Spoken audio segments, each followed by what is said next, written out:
একদিন তুমি হঠাৎ করে বুঝে যাবে সবাইকে সমান গুরুত্ব দেওয়ার কোনো দরকার নেই।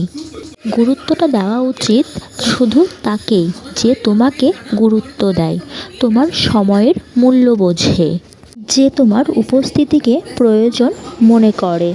যেইখানে বারবার অবহেলা থাকে সেইখানে নিজেকে প্রমাণ করার চেষ্টাটাই অর্থহীন হয়ে দাঁড়ায়। আর সেইখানে কোনো কদর নেই, জানো কি? যেখানে তোমার কদর আছে সেইখানে কোনো চেষ্টা ছাড়াই নিজের জায়গা নিজেই তৈরি হয়ে যায়। আর এই বোঝাপড়াটা না অনেক দেরিতে আসে।